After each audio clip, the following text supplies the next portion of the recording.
ጆን ራምቦ ኃይለኛና ጎበዝ ወታደር ሲሆን በዚህም ስራውም ደግሞ ሽልማት ተሰጥቶታል። በቪየትናም ጦርነት ላይም ከባድ ጊዜን ያሳለፈ ሰው ሲሆን ብዙ ስቃዮችንና እስራቶችንም አሳልፏል። እነዚህ ስቃይ ትውስታዎችም በየጊዜው ይመጡበት ነበረ። እናም በመጨረሻም ውጊያን ሳይሆን ሰላምን ፍለጋ ወደ ሀገሩ ተመልሶ ደግሞ ይመጣል። ቢሆንም እዚህም ግን ፍትሃዊነት የጎደለው ነገር ይገጥመዋል። በዚህም ምክንያት ያልፈለገው ውጊያ ውስጥም ይገባል። ጊዜው በ1980 ዓመተ ምህረት ላይ ነበረ።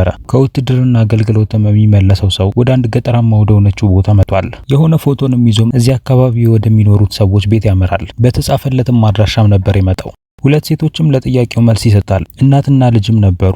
ራምቦም ፎቶውን ያሳያቸዋል። ፎቶ ላይም እሱና የነሱ ልጅ በቪየትናም ጦርነት ላይ ሲያገለግሉ የተነሱት ፎቶ ነበር። ቢሆንም ሴትዮዋ ግን ይህንን ተመልክታ ያለፈው ዓመት ልጇ በህመም ምክንያት እንደሞተባት ትነግረዋለች። በሽታውም ካንሰር ነበረ። በጦርነቱ ላይም ጫካዎቹን ለማስወገድ የተጠቀሙበት ኬሚካል ለዚህ በሽታ ዳርጎታል። ራምቦም ልቡ ተሰብሮ ፎቶውን ብቻ ሰጥቷት ከዛ ዝም ብሎ ይሄዳል። በረጅሙ መንገድም ዝም ብሎ መጓዙን ይቀጥላል። በመጨረሻም በዋሽንግተን ስቴት ውስጥ ሆፕ ወደምትሰኘው ከተማ ይገባል። እዛም ዊል ቲዘል የተባለው አንደኛው ፖሊስ አይኑ እሱ ላይ ያርፋል። የራምቦ ረጅም ጸጉር እናም የውትድርና ልብሱም ትኩረት ውስጥ እንዲገባ የሚያደርገው ነበረ። ሌላ ችግርም እንዳይፈጠር ስለፈለገ ወደሚፈልግበት ቦታና ከከተማው ማስወጣት እሱ እንደሚችል ይነግረዋል። ራምቦም ለጊዜው ወደ ፖርትላንድ እንደሚሄድ ይናገራል። ቢሆንም ቲዘል ግን እየዋሸ መሆኑን ተገንዝቧል። ምክንያቱም ፖርትላንድ በሌላኛው አቅጣጫ ነበረች። ቢሆንም ግን ከከተማው እንደሚያስወጣው በማሳመን በመጨረሻ ወደ መኪና ውስጥ ያስገባውና ጉዟቸውን ይቀጥላሉ። በከተማው መውጫ ላይ እንደደረሱም ቲዘል ከመኪናው በማስወረድ ይሰናበተዋል። ቢሆንም ራምቦ ግን ወደ ኋላ ድጋሚ በመዞር ወደ ከተማ ውስጥ ይገባል። ከዚያም ቲዘል በድጋሚ ወደ ከተማ ውስጥ እንዳይገባ ያስቆመዋል። በዚህ ጊዜም ከበፊቱ በተለየ መልኩ ጠንከር ብሎበት ነበረ። የራምቦንንም እጅ በመያዝ በቦርሳ ውስጥ የያዛቸውን ነገር ፈትሾ ያገኛል። ከነሱም መሃል ቢላ ይገኝበታል። ራምቦን በመረጋጋት መንፈስ ሆኖ ለአደን እንደሆነ ይነግረዋል። ቢሆንም ግን ያ ጥቅም አይኖረውም። በመጨረሻም ይዞት ወደ ፖሊስ ጣቢያ ያመጣዋል። እዛም በገባበት ጊዜ ላይም ነገሮች ይባባሳሉ። ለህጉና ለፖሊሶች ባለመታዘዝ እንዲሁም ያልተፈቀዱ የግድያ መሳሪያዎችን በመያዝ እዛው እንዲታሰር ይደረጋል። ኦፊሰሮቹ ቢያሾፉበትም ነገር ግን ራምቦ በዝምታ አሁንም ይቀጥላል። በፖሊስ ጣቢያ ውስጥ የሚመለከታቸው የነበሩ ነገሮች በሙሉ በቪየትናም ጦርነት ላይ ያስታወሳቸውን ነገሮች ይመስሉታል። በዚህም ምክንያት ወደ ታሰረበት ጊዜም በትውስታ ይወስደናል። ፖሊሶቹም በቀጣይ ለወታደሮች ብቻ የሚሰጠውን አንገት ጌጥም ይወስዱበታል። ከዚህ በፊት ወታደር መሆኑም ለሱ ምንም የሚለውጥለት ነገር አልነበረም። የእጅ አሻራውንም ሊወስዱበት ባሉበት ሰዓት ላይ እምቢ ይላቸዋል። ቢሆንም ቲዘል ግን በመሃል በመግባት የሚፈረድበትን የእስር ቤት ጊዜ በማስታወስ ሊያስፈራራው ይሞክራል። የፍርድ ቤት ቀጠሩንም ካስያዘለት በኋላም እንዲያጸዱት ይነግራቸዋል። እሱም ከላይ በሚያወልቅበት ሰዓት ላይ ሰውነቱ በጦርነቱ ምክንያት በጠባሳዎች የተሞላ ነበረ። አንዱ ሚች የተባለው ወጣት ወታደር እያደረጉት ያሉት ነገር ምናልባት ልክ ላይሆን ይችላል የሚል ጥርጣሬ ይመጣበታል። ቢሆንም ሌላኛው ግን ሄዶ ራምቦን ይመታዋል። ከዚያም ከወደቀ በኋላም ይስቁበታል። ከዚያም በቀጣይ በግድ ጸጉሩን በምላጭ ሊላጩት ይወስናሉ። በዚህም የሚያሳልፈው የስቃይ ጊዜ በቪየትናም ጦርነት ላይ ያሳለፈውን የስቃይ ጊዜ እንዲያስታውስ ያደርገዋል። እናም በመጨረሻም ራምቦን በንዴት አጠገቡ ያሉትን ፖሊሶች መምታት ይጀምራል። እነሱንም መቶ ከጣላቸው በኋላ ቢላውን በመያዝ ከፖሊስ ጣቢያ ያመልጣል። ውጭ ላይ በሞተር ሳይክሉ ይሄድ የነበረን ሰው ካስወረደው በኋላ በሞተሩ ከዛ መሄድ ይጀምራል። አንደኛው ወታደር ጠመንጃ ይዞ ቢወጣም ነገር ግን ቲዘል ከተማው ሰዎች የበዙበት ስለሆነ እሱን መጠቀም እንደማይችል ይነግረዋል። ራምቦም ከዛ መሸሹን ተከትሎ እሱን መከታተል ይጀምራሉ።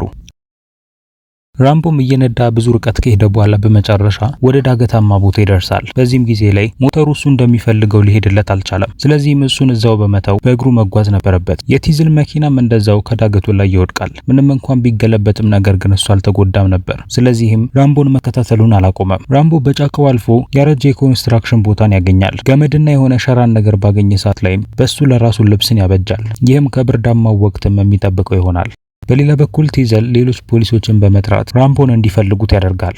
ግማሾቹ ውሻቸውን ይዘው ግማሾቹ ደግሞ በሄሊኮፕተር ይከታተሉታል። ራምቦን ቢላ ውስጥ ተደብቆ በሚገኘው ኮምፓስ በመመራት በተራራው ላይ መጓዙን ይቀጥላል። የውሾቹና የሰዎቹ ድምጽም በጫካው ውስጥ ከሩቁ ይሰማው ነበረ። ስለዚህም እንዳያገኙት በሚል በገደላማው ድንጋይ ላይ ለመንጠልጠልና እዛ ለመደበቅ ይወስናል። ቢሆንም በድንገት ግን ሄሊኮፕተሩ ወደዛ ይመጣና ይመለከተዋል። ውስጥም የነበረው ገልት የተባለው ፖሊስ በጠመንጃው እሱን ለመምታት ይወስናል። ቢሆንም ትዕዛዛቸው ግን በህይወት እሱን ማምጣት ነበረ። ስለዚህም ፓይለቱ ከሱ ጋር ለመተባበር አልፈለገም። ሄሊኮፕተሩንም እንዲያቆምለትና ሊተኩስ እንደሆነም ይነግረዋል። ቢሆንም ግን ካፒቴኑ አይሰማውም ነበር። ሲያወዛውዘውም በመጨረሻ ለትንሽ ራምቦን ይስተዋል። ሌላ ምርጫም ስላልነበረው ራምቦ ወደታች ይዘላል። በመሃል ላይም የዛፎቹ ቅርንጫፎችም ይመቱታል። የደረሰበት ጉዳት ቢኖርም ነገር ግን አሁንም በህይወት አለ። ከዛፉ ስርም በመደበቅ ከገልት ጥይቶች ራሱን ያተርፋል። ከዚያም ድንጋይ በመወርወር የሄሊኮፕተሩን መስታወት ይሰብራል። ፓይለቱም በዚህን ሰዓት ላይ ይደነግጣል። ሄሊኮፕተሩንም ባዞረው ሰዓት ላይ ጋልት ባላንሱን ይስትና ይወድቃል። የወደቀውን በድንጋዩ ላይ ሲሆን ራምቦም ሄዶ እሱን ባጣራው ሰዓት ላይ በህይወት አልነበረም። ከዚያም የጋልትን ጠመንጃ በመውሰድ ከዛ መሸሽ ይጀምራል። ቲዝልና ቡድኑም ለሱ ቢደውሉም ነገር ግን ምንም መልስ አላገኙም። ራምቦ በቀጣይ የራሱን ዘዴ በመጠቀም የተቀደደው ቆዳውን ይሰፋል። ከዚያም የሚፈልጉትን ቡድኖች ይመለከታቸውና ወደ እነሱም እጁን ወደ ላይ አድርጎም ይቀርባቸዋል። አብሯቸው የነበረው ቲዝልም እንዲቆም ጮሆ ይነግረዋል። መሳሪያቸውንም ወደሱ መተኮስ በጀመሩ ሰዓት ላይ ግን ራምቦ ከነሱ መሸሽ ነበረበት። ከነሱ ተደብቆም በድጋሚ ያመልጣቸዋል። ወደ ከተማው ስንመለስ ዝናባማና መብረቅ የተሞላበት አየር ስለነበረ ሄሊኮፕተሩን መብረር ሲያቅተው ተመልሶ ወደ ከተማ ያርፋል። ሬዲዮኑን በድጋሚ ካስተካከሉት በኋላ ጆን ራምቦ ተራ የሚባል ሰው እንዳልሆነና በቬትናም ጦርነት ላይም ከተሳተፉ ጀግና ወታደሮች መካከል አንዱ እንደሆነ ዜናው ይደርሳቸዋል። ስለዚህም ለተፈጠረው ነገር በሙሉ ሁሉም ወደ ቲዝል ላይ በመዞር እሱን መውቀስ ይጀምራሉ። ከነሱ ፈሪ የነበረው ሚችም ተጎትቶ ይወሰዳል። ቲዝልም የጋልትን የሞተ አካል እንዲመለከተውና ፍትህ ማግኘት እንዳለበትም እንዲያስብ ይነግረዋል። በቀጣይ ራምቦ ራሱን ለመከላከል በጣም እየሰራ ይገኛል። ቦታውንም በደንብ ስለሚያውቀው በጫካ ውስጥ የተለያዩ ወጥመዶችን በመስራት ላይ ተጠምዷል። ውሾቹንም አታሎም ይገላቸዋል። ቲዝልም ከቡድኑ ጋር በመሆን እጅ ባለመስጠት ወደፊት እንዲጓዙ ይነግራቸዋል። ራምቦ የያዘው አንድና አንድ ቢላ ብቻ ቢሆንም ነገር ግን ጫካው የሱ የሆነ ያክል በሚመስል መልኩ ሁሉንም መንገድ ያቅ ነበር። እንደ መንፈስም በተለያየ በኩል እየሄደም ወጥመድ እያጠመደ ይገላቸው ነበር። አንድ በአንድም እዛ የነበሩት ፖሊሶች መሞት ይጀምራሉ። ራሳቸውንም ለመከላከል ባሰቡበት ሰዓት ላይ ግራ መጋባት ውስጥ እየገቡ እርስ በርስም ተተኳኩሶ ነበረ። ምንም አይነት ጉዳት ሳይደርስበትም እስካሁን ድረስ የቆየው ሰው ቲዝል ብቻ ነበረ። በድንገትም ራምቦም ወደሱ ይመጣና ፖሊሱ መሳሪያውን ከማውጣቱ በፊት ቢላውን አንገቱ ላይ ይደቅንበታል። ራምቦም ወዲያውኑ እሱን መግደል ይችል ነበረ፣ ነገር ግን አልገደለውም። ሌሎች ጥፋቶችን መስራት ስለማይፈልግ እንዲተውት ብቻ ይነግራቸዋል። ይህንንም ከነገረው በኋላም ትቶት ከዛ ይሄዳል። ከራሱ ጋር ግን የፖሊሱን ሬዲዮ ይዞበት ነበር ሄደው። ተጨማሪ ፖሊሶች ወደ ቦታው ከደረሱ በኋላ ሁኔታውን ከቲዝል ይሰማሉ። ቢሆንም ቲዝል ግን አሁንም ተስፋ የቆረጠ ሰው አይመስልም። ተጨማሪ ኃይልንም በመጨመር ጉዳዩን ለመጨረስ አስበዋል።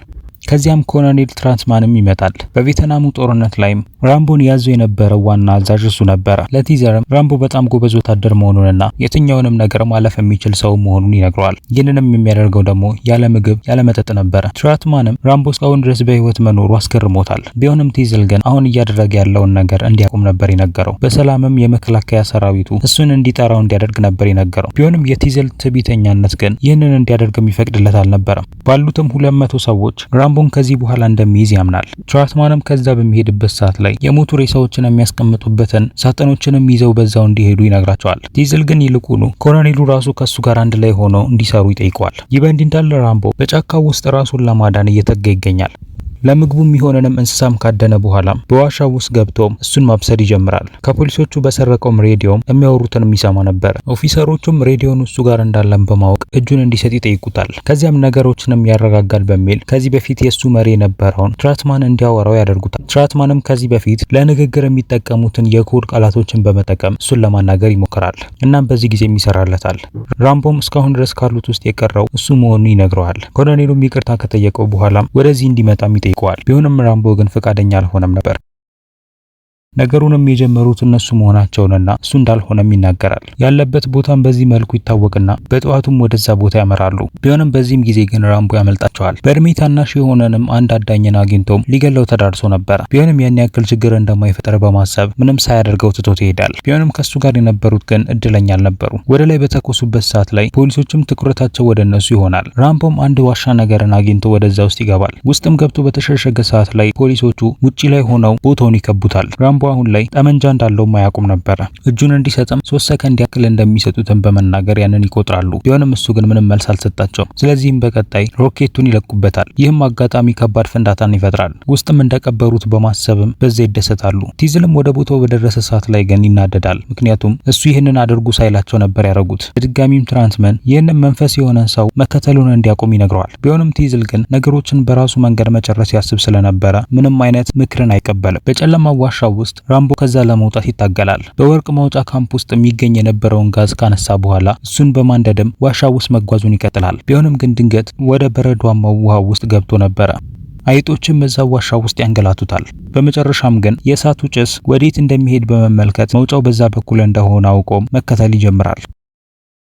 ወደ ከተማው ስንመለስ ቲዝል ትራንስማንን በአንድ ባር ውስጥ ያገኘዋል። ላደረገውም ይቅርታ ይጠይቋል። ነገር ግን ትራትመን በሱ ጫማ ውስጥ ቢሆን ኖሮ ምን ያደርግ እንደነበረ ይጠይቀዋል። ኮሎኔሉ ግን ለዚህ አይመልስለትም ነበረ፣ ምክንያቱም ካስጠነቀቀው ረጅም ጊዜ ሆኗል። ራምቦንም በዋሻው ውስጥ እንደገደሉት ነበር የሚያስቡት። ቢሆንም ግን አሁንም ማረጋገጫ ማስረጃ የላቸውም። ስለዚህ ምናልባትም በህይወት ይኖር ይሆናል። ራምቦ በመንገዱ ላይ ያልፉ የነበሩ የወታደር መኪኖችን ይመለከትና በአንደኛው ላይም ይወጣል። ከዚያም አንደኛውን ወታደርም በቢላው በማስፈራራት መኪናውን ከሱ ይነጥቃል። በመኪናው ውስጥም የተለያዩ መሳሪያዎች ይገኙ ነበረ። መኪናው መወሰዱም ወዲያውኑ ሪፖርቱ ይደርሳቸዋል። ቲዝልም ወደ ቦታው በመምጣት ራምቦን መከታተል ይጀምራል። በመንገዱ ላይ መኪኖቹ ተደርድረው በመጠበቅ እሱን ሊያስቆሙት ይሞክራሉ። ቢሆንም መኪኖቹን ግን በታትኖ በመሄድ በድጋሚ ደግሞ ያመልጣቸዋል። በመጨረሻም ወደ ከተማው ሊመለስ ችሏል። በመኪናው ውስጥ ያገኘውንም ማሽን ገን በመጠቀም ለጦርነቱ ራሱን ያዘጋጃል። ጋዝ ስቴሽኑንም በማፈንዳት ከተማውን ትልቅ ነውጥ ውስጥ ይከታታል። እናም በከተማው የነበረው መብራትም እንዲቆራረጥ ያደርጋል። መሳሪያውንም በመያዝ ወደ ፖሊስ ጣቢያ ያመራል። ቲዝልም ድንገተኛ ጥሪን ያደርጋል። በከተማውም የሚገኙት ሰዎች እንዲወጡ ማስጠንቀቂያ ይሰጣቸዋል። ወደ ፖሊስ ጣቢያው ስንመለስ ትራትመን በድጋሚ ቲዝልን ሊያስቆመው እየሞከረ ነበረ። ቢሆንም እሱ ግን አሁንም አይሰማውም። ኮሎኔሉም ከራምቦ ጋር በመተባበር እሱን ሊበቀለው እንደሆነም ነበር የሚያስበው። መሳሪያውንም በመያዝ ኮሎኔሉ ከዚህ እንዲሄድ ይነግረዋል። ቢሆንም ኮሎኔሉ ግን ይሄ በጥሩ ሁኔታ እንደማያልቅ በመናገር ያስጠነቅቀዋል። የእሳት አደጋዎችን በቦታው ላይ በመምጣት እሳቱን ማጥፋት ይጀምራሉ። ራምቦም እንደ መንፈስ በተለያዩ ቦታዎች ላይ ይገኛል። ቲዝልም ወደ አንደኛው ፎቅ ላይ በመውጣት ራምቦ ወደሱ እንደሚመጣ አስቦ ራሱን ለመጠበቅ ይወስናል። ራምቦም በፖሊስ ጣቢያው ላይ ጥቃት ማድረስ ይጀምራል። በቀጣይም ወደ ሽጉጥ መሸጫ ቦታን በመግባት ገን ፓውደሩን ከዚያ ይወስዳል። እናም ከጋዙ ጋርም አንድ ላይ አድርጎትም ትልቅ ፍንዳታን በድጋሚ ይፈጥራል።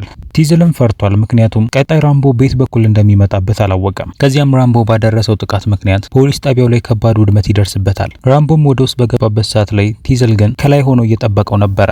መጀመሪያም የተኮሰው እሱ ነበረ። ራምቦም ወዲያውኑ ወደ ላይ ተኩስና ቲዝልንም ይገለዋል። ቲዝልም ከላይ ወደ ታች ወርዶ ይፈጠፈጣል። ራምቦም ወደሱ በመቅረብ ጠመንጃውን ይደቅንበታል። ቢሆንም ከመተኮሱ በፊት ግን የትራትመንን ድምጽ ይሰማል። እሱም እንዲያቆም ይነግረዋል። የወደቀው ቲዝል ግን አሁንም መሳደቡን አያቆምም ነበረ። ኮሎኔሉ ግን ራምቦን እንዲረጋጋ ከነገረው በኋላ ይህንን ማድረጉን የሚቀጥል ከሆነ ሰዎች በአሜሪካ ወታደሮች ላይ ጥላቻ እንዲኖራቸው እንደሚያደርግ ይነግረዋል። ራምቦም በመጨረሻም ያወራል። እያለቀሰም ይህንን ሁላ ነገር የጀመረው እሱ እንዳልሆነና ሰላምን ፈልጎ በመጣበት ጊዜ ላይ ይሄ እንደገጠመው ከዛ በተጨማሪም ለሀገሩ ላደረገላት ነገርም በምላሹ ምንም አይነት ጥሩ ነገርን እንዳላገኘ ይናገራል። ከዛ በተጨማሪም ከጦርነቱ በኋላም ስላለው ህይወትን በመናገር በቪየትናም ጦርነት ላይ በጥሩ ሁኔታ ቢዋጋም ነገር ግን እዛ ጓደኛው ሲገደልበትና አብረውት የነበሩት ሰዎች በሙሉ ሲጠፉ የነበረው ትውስታ ራሱ እንቅልፍ እንደማያስተኙ ይናገራል። አሁንም በሀገሩ እንኳን የሚታመን ሰው ባለመሆኑ ምክንያት በዚህ በጣም ይበሳጫል። በመጨረሻም በሀዘኑ ጊዜ ላይ ትራትመን ወደሱ በመቅረብ እንዲረጋጋ ያደርገዋል። በአመታት ጊዜም ለመጀመሪያ ራምቦ ውጊያውን ያቆማል እና እጁን ይሰጣል። ጦርነቱም እዚህ ጋርም ያበቃል። ፊልሙ ይህን ይመስል ነበረ። ከተመቻችሁ ላይክ እና ሰብስክራይብ ማድረግ እንዳትረሱ። በሌላ ቪዲዮ እስክንገናኝ ድረስ ግን ቻው።